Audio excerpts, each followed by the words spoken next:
तुम नहीं जानती सुहागरात में क्या होता है? तुमको किसी ने बताया नहीं? शौहर क्या करता है? मैं अपनी 10 साल छोटी दुल्हन को आजमा रहा था। मुझे सब पता है। आप मेरा घूंघट उठाकर मुझे तोहफा देंगे, फिर दूध पीकर सो जाएंगे। वो मासूमियत से बोली। तुम लहंगा उतारो। इस नन्हे से जान को बहुत कुछ सहना है। जैसे ही चेंज करके सोने के लिए लेटी, मैंने इसे बाजुओं में जकड़ लिया। अब बताता हूँ सुहागरात क्या होती है। ये कहकर मैंने इस नन्ही सी परी की गहराइयों में जैसे ही कमरे में दाखिल हुआ तो सामने ही छोटी सी दुल्हन को देखकर मेरे लबों पर मुस्कुराहट बिखर गई। मेरा दिल बड़ी शिद्दत से धड़क रहा था। मैं चलता हुआ इसके सामने आकर बैठ गया और वो निगाहें झुकाई बैठी हुई थी। इसका वजूद बुरी तरह से कपकपा रहा था। इसके कपकपाते वजूद को बगौर देखे जा रहा था। अगले ही लम्हे इसके घूंघट को उठाता हुआ मैं इसे कहने लगा, कितना इंतजार किया था इस रात के लिए मैंने, लेकिन मुझे नहीं मालूम था कि इतनी हसीन मुझे बीवी मिलेगी। मैं मुस्कुराते हुए बोले जा रहा था और हानिया ने निगाहें उठाकर मेरी तरफ देखा था। हानिया शादी के बारे में कुछ भी नहीं जानती थी। इसे नहीं मालूम था कि शादी की रात क्या कुछ होता है और वो मुसलसल मेरे चेहरे की तरफ देखे जा रही थी। मैं कहने लगा, देखो, तुम्हें देखकर तो मुझे अपने जज्बात पर कंट्रोल करना मुश्किल लग रहा है। मैं तो जल्द से जल्द तुमसे अपना हक वसूल करना चाहता हूँ। हानिया मुस्कुराते हुए कहने लगी, मुझे मेरी मुँह दिखाई का तोहफा तो दे। वो कहने लगी, तुम्हें मालूम है कि मैं तुम्हारे साथ क्या करने वाला हूँ? मैं अजीब से अंदाज में बोले जा रहा था और हानिया नासमझी से कहने लगी, क्या मतलब? वो कहने लगी, तुम्हें किसी ने बताया नहीं सुहागरात में क्या होता है? मेरी बात सुनकर हानिया के लबों पर मुस्कुराहट बिखर गई। वो कहने लगी, मुझे सब कुछ मालूम है। आपको बताने की बिल्कुल भी जरूरत नहीं है। मैं इस छोटी सी लड़की की तरफ देखे जा रहा था जो ये बोल रही थी कि इसे सब कुछ मालूम है। शायद अम्मा ने इसे सब कुछ बताकर भेजा हो। मैंने इसके हाथ को अपने हाथ की गिरफ्त में लिया और कहने लगा, अच्छा शाबाश, अब मुझे बताओ क्या होता है शादी की पहली रात को? मैं मुस्कुराते हुए पूछ रहा था तो वो फौरन ही कहने लगी, आप पता है, मुझे अम्मा ने बताया था कि पहले शौहर घूंघट उठाता है, फिर मुंह दिखाई देता है, फिर दूध पीकर सो जाते हैं। वो जिस तरह बोले जा रही थी, मेरा दिल किया मैं अपना सर दीवार में मारे नफे में सर हिलाता हुआ कहने लगा, नहीं, ऐसा तो कुछ भी नहीं होता। तुम्हें गलत बताया गया है। मैं तुम्हें बताता हूँ कि क्या होता है। चलो जाओ, शाबाश, चेंज करके आओ। जैसे बोले जा रहा था, हानिया को अब मेरी नीयत कुछ ठीक नहीं लग रही थी। हानिया को मेरी निगाहें अपने वजूद के आर पार होती महसूस हो रही थी। वो नफी में सर हिलाते हुए कहने लगी, नहीं, मुझे नहीं चेंज करना। वो अब घबरा चुकी थी।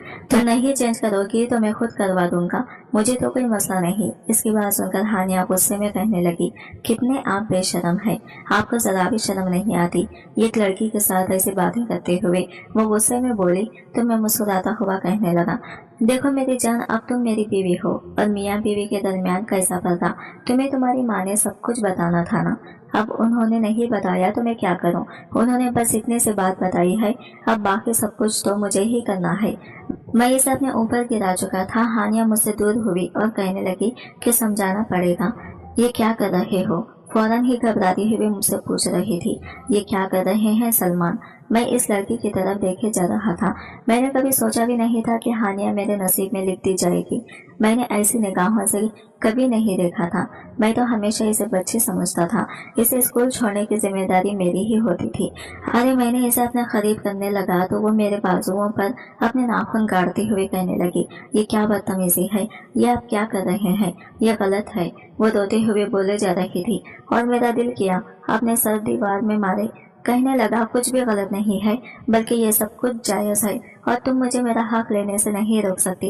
ये कहकर मैं इसके करीब हुआ ही था तो ये इसकी हिचकियां और सुसक्कियां निकलने लगी और मैं इस मासूम सी लड़की की तरफ देखे जा रहा था जो इस वक्त मुझे बहुत मासूम लग रही थी, लेकिन मैं इसे किसी कीमत पर भी बख्शने वाला नहीं था। इसे याद था कि जब पहली दफा वो इनके घर में आई थी तो वो एक नन्ही सी बच्ची थी और मेरी फुप्पू की बेटी कम उम्र में ही बेवा हो गई थी। बेवा हो जाने की वजह से इनके ससुराल वालों ने इस नन्ही सी बच्ची समेत इन्हें घर से निकाल दिया था और मेरी फुप्पू उदास होकर इस छोटी सी बच्ची को लेकर घर में दाखिल हुई थी तो मेरे माँ बाप परेशान हो गए थे इस तरह इनके घर आ जाने से। वो दोनों मेरी फुप्पो को इस घर में नहीं रखना चाहते थे, इसलिए मेरी फुप्पो को फिर से शादी के बंधन में बांधना चाहते थे। फुप्पो तो जवानी में ही बेवा हो गई थी, इसलिए इनको बहुत अच्छा रिश्ता भी मिल गया था। मेरी फुप्पो की बेटी की उम्र इस वक्त 7 साल थी।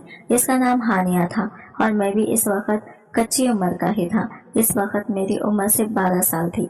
मेरी फुप्पो फिर से रुखसत होकर अपने ससुराल चली गई थी। अब इस नन्ही सी बच्ची हमारे घर पर ही रह रही थी। ऐसे ही दिन गुजरते जा रहे थे। अब वो लड़की 16 साल की हो गई थी और मैं 25 साल का हो गया था।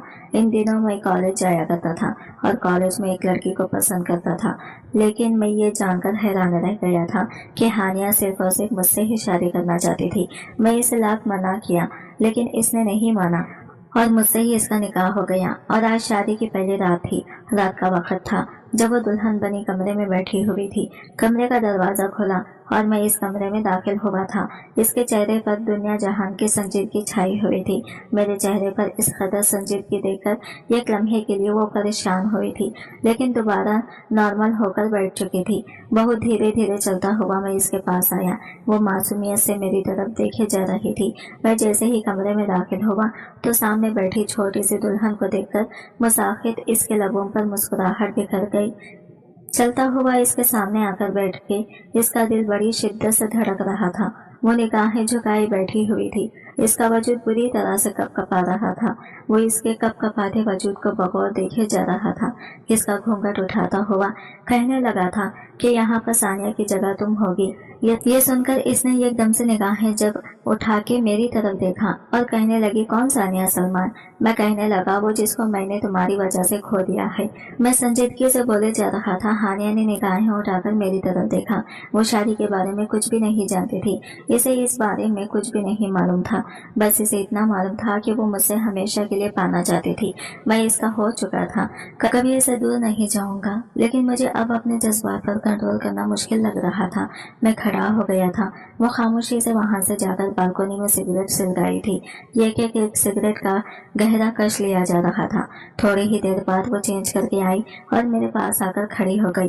कहने लगी, आपको बिल्कुल भी अच्छा नहीं लग रहा कि मैं आपकी बीवी बन चुकी हूँ, आपके निकाह में आ चुकी हूँ। मैं इसे कहने लगा, नहीं, मुझे बिल्कुल भी अच्छा नहीं लग रहा, क्योंकि मैं तुम्हारे साथ शादी नहीं करना चाहता था। इसकी बात सुनकर इसकी आंखों में नमी तैरने लग गई। कहने लगे, अगर आप मेरे साथ शादी नहीं करना चाहते थे तो मुझे बता देते, फिर मैं आपके साथ शादी ना करती। वो रोते हुए बोले जा रही थी। इसे यूं रोता हुआ देखकर मैं परेशान हो गया। कहने लगा, क्या हुआ है, क्यों रो रही हो? वो कहने लगी, मैं आपसे मोहब्बत करती हूँ। मैं कहने लगा, हाँ, मैंने हमेशा से देखा, कभी मैंने इस निगाह से नहीं देखा जिस निगाह से तुम मुझे देखने लग गई थी। मैं तुम्हें छोटी बच्ची समझता था, लेकिन तुमने बहुत बुरा किया है। ये कहकर वो गुस्से में कमरे से बाहर चला गया था।